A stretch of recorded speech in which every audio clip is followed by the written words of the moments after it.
क्या पुलवामा हमले का सच छिपाने के लिए अतीक अहमद और अशरफ अहमद को गोली मार दी गई? क्या जो अतीक को ये 8 गोलियां और अशरफ को 6 गोली लगी थी, ये इसलिए मारी गई ताकि पुलवामा पर सत्यपाल मलिक जो कह रहे थे वो खबर गिर जाए? देखिए, ये कांग्रेस सोच रही है और कांग्रेस ने आज जब पूरे दिन अतीक अहमद की खबरें टीवी, सोशल मीडिया, अखबार और लोगों के बीच चर्चा के केंद्र में बनी हुई है, तो कांग्रेस ने इस खबर में एक नया एंगल दिया है, जिसमें कांग्रेस की तरफ से कहा गया कि यह हत्या प्रायोजित थी और यह प्रायोजित इस बात को लेकर थी क्योंकि पुलवामा वाली खबर को गिराना था। इस खबर पर हम बात करेंगे। उससे पहले आपको बता दें कि अतीक अहमद के शव को आज दफना दिया गया है, अशरफ के शव को भी दफना दिया गया है। पोस्टमार्टम रिपोर्ट जो आई उसमें पता लगा कि अतीक अहमद को 8 गोली लगी थी, जिसमें सिर, गर्दन, छाती और कमर, यहां पर गोलियां लगी थी। और अशरफ को जहां तक बात है तो गले में, पीठ में, कलाई में, पेट में और एक कमर में ये 6 गोली अशरफ को लगी थी। जहां पर अशरफ को दफनाया गया था वहीं पर अतीक अहमद और अशरफ अहमद को दफनाया गया है। अतीक के दोनों नाबालिग लड़के जो बाल सुधार गृह में थे, उन दोनों लड़कों को लाया गया और मिट्टी डलवाने के कार्यक्रम में शामिल किया गया। इसके अलावा अशरफ की पत्नी और बेटी जो है वो भी इसमें शामिल हुई। शाइस्ता जो अतीक की पत्नी है, ना वो बेटे में गई थी ना यहां पर। और पूरे दिन इसको लेकर तरह तरह की चर्चाएं चलती रही कि क्या ये कट्टर हिंदूवादी लड़कों ने इसलिए मार दिया क्योंकि ये वो मुस्लिम लोग थे जिन्होंने 100 से अधिक हत्याएं की, तो उन्हें लगा कि रातों रात हीरो बन जाएंगे, या किसी ने अपना राज छिपाने के लिए प्रॉपर्टी मार दिया, किसी ने बदले की भावना से अतीक अहमद को मरवा दिया। ऐसे बहुतेरे सवाल जो हैं वो लगातार पूरे दिन चलते रहे। या जो शूटर्स गायब हैं उन्होंने मरवा दिया ताकि उनसे नजर जो है वो यहां चली जाए। लेकिन इन सब के बीच में देश की सबसे बड़ी विपक्षी पार्टी कांग्रेस की तरफ से मोर्चा संभाला गया और कांग्रेस की तरफ से आज चाहे जयराम रमेश हो, चाहे पवन खेड़ा हो, इमरान प्रतापगढ़ी हो या बाकी उनके प्रवक्ता हो, सबने मोर्चा संभालते हुए एक नया स्टैंड लिया। और वो स्टैंड था सत्यपाल मलिक के उस बयान को कोट करते हुए जो 2 दिन पहले तक सुर्खियां बन रहा था। हालांकि अतीक अहमद की खबर से 2 बड़ी खबरें जो हैं वो गिर गई हैं और ये बात सच है। एक, अरविंद केजरीवाल की सीबीआई से पूछताछ। अरविंद केजरीवाल ने तमाम तैयारियां की थी, पंजाब से मुख्यमंत्री आए थे, सारे उनके मंत्री थे। वो खबर उतनी हाईलाइट नहीं हुई जितनी हो जाती अगर अतीक वाली घटना ना होती। और दूसरी खबर जो थी वो सत्यपाल मलिक के बयान को कांग्रेस लगातार कोट करके सवाल पूछ रही थी। और यही वजह है कि जयराम रमेश की तरफ से एक ट्वीट किया गया जिसमें लिखा गया कि होम मिनिस्टर जो हैं वो दरअसल होम मिनिस्टर नहीं है। उनकी तरफ से जो ट्वीट था वो हेडलाइन मैनिपुलेटर है, यानी सुर्खियों को कैसे बदला जाए। आसान शब्दों में ये कह रहे थे कि अमित शाह की तरफ से जो सुर्खियां थी वो सुर्खियां बदलवा दी गई। ये जयराम रमेश का कहना है जो कांग्रेस के नेशनल। उधर इनके राज्यसभा सांसद इमरान प्रतापगढ़ी जो हैं वो 2 हाथ और आगे बढ़ते हैं और वो कहते हैं कि ये हत्या जो है ये सुनियोजित हत्या है, प्रायोजित हत्या है। मीडिया चाहती थी कि उसे मार दिया जाए और इसीलिए तो वो मीडिया वाला बनकर आया है। हालांकि इस बात में लॉजिक क्या है कि मीडिया चाहती तो मीडिया वाला बनकर आया है।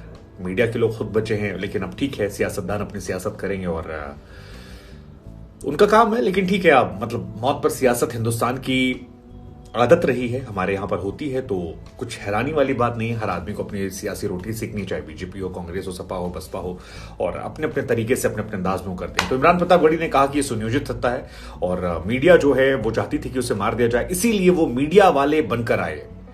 और ये कहा कि पुलवामा हमले से ध्यान हटकाने के लिए ये पूरी घटना को अंजाम दिया गया। कमाल का राज है कि पुलिस कस्टडी में हत्याएं हो रही है। संविधान निर्माता का भी हमने कल ही जन्मदिन मनाया, ये उनकी तरफ से ट्वीट आया। इसके बाद पवन खेड़ा, आपको याद होगा, कांग्रेस के एक बड़े प्रवक्ता है, उनकी तरफ से भी ट्वीट आया कि खबरों की सुर्खियां बदल देने से खबरें खत्म नहीं हो जाती हैं, जवाब देना पड़ेगा। चीन को क्लीन चिट क्यों मिली, अडानी पर जेपीसी क्यों नहीं, 20,000 करोड़ जो है अडानी में किसका लगा, पुलवामा में लापरवाही किसकी, और तमाम और बातें जो है ये निकल कर आई। अब अगर आप नहीं जानते कि पुलवामा वाला मामला क्या है, तो हम आपको बता दें कि इस मामले के केंद्र में है वहां के पूर्व राज्यपाल जो बाद में मेघालय के भी राज्यपाल थे, बीजेपी कट्टर विरोधी हैं, सत्यपाल मलिक। सत्यपाल मलिक दरअसल जब ये पुलवामा वाली घटना हुई थी उस दौरान वहां के राज्यपाल हुआ करते थे। बीजेपी के लंबे दौर के नेता हैं, राज्यसभा सांसद हैं, काफी समय तक काम किया था। लेकिन वरुण गांधी की तरह इनका भी हृदय परिवर्तन बाद में देखने को मिला और इन्हें जम्मू कश्मीर से जब हटाया गया था उसके बाद से इनके रिश्ते बीजेपी से खराब होने लगे। मेघालय में थे, पहले बिहार के भी राज्यपाल रह चुके हैं। उसके बाद से बीते 3-4 सालों में लगातार इन्होंने मोदी सरकार के खिलाफ खूब मोर्चा खोल रखा है, क्योंकि आते भी ये किसान परिवार से यूपी में है और किसान आंदोलन के समय इन्होंने बहुत बेबाकी से सरकार के खिलाफ बातें बोली।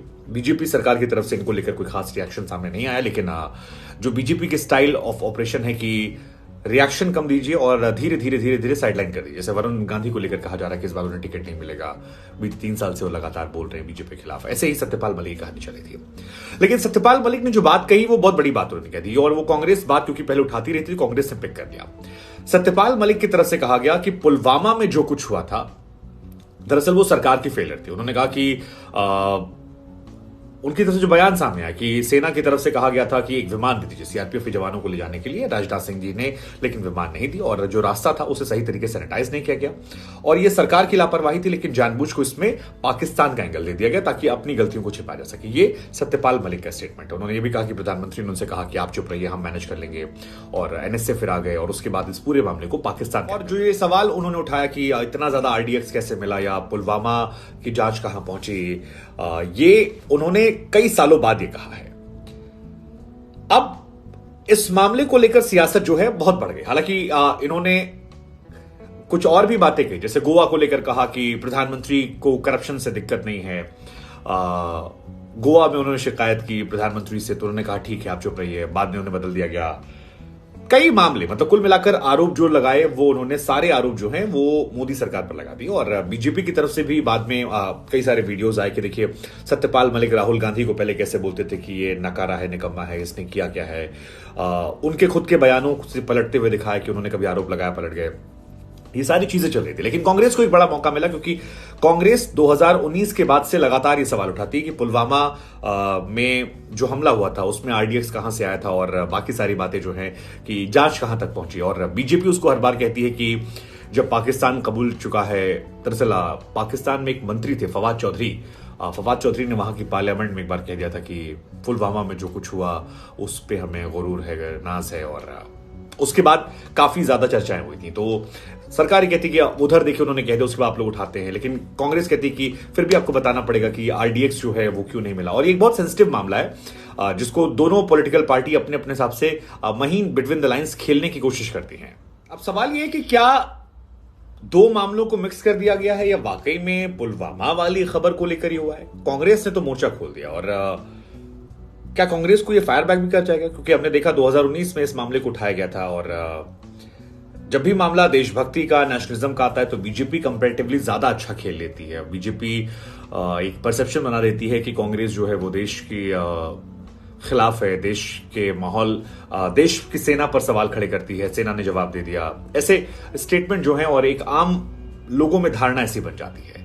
लेकिन अतीक अहमद की घटना के बीच में आपको क्या लगता है कि जो कांग्रेस ने आरोप लगाए हैं कि पुलवामा को छिपाने के लिए ऐसा क्या इसमें रत्ती भर भी सच्चाई आपको लगती है, या आपको लगता है कि खबरों में बने रहना जरूरी है क्योंकि खबरें जो हैं अब अगले 2-3 दिन तक अतीक अहमद को लेकर चलेंगी। उधर केजरीवाल काफी हाईलाइट हैं, उन खबरों में कांग्रेस कहीं गायब ना हो जाए, कांग्रेस ने जो मुद्दे उठाए वो गायब ना हो जाए, क्योंकि विपक्ष में भी एक इंटरनल लड़ाई तो चली रही है। कांग्रेस अपनी खेमेबाजी कर रही है, केजरीवाल अपने खेमेबाजी कर रहे हैं, नीतीश कुमार जी चाह रहे हैं कि उनका अलग हिसाब हो जाए, ममता बनर्जी इन सबसे अलग अपने एक अलग स्ट्रेटजी पे चल रही हैं। तो यह उसका हिस्सा हो सकता है या वाकई में ऐसा हुआ है कि इसको छिपाने के लिए ऐसा किया गया और ये कांग्रेस को फायदा देगा या नुकसान देगा।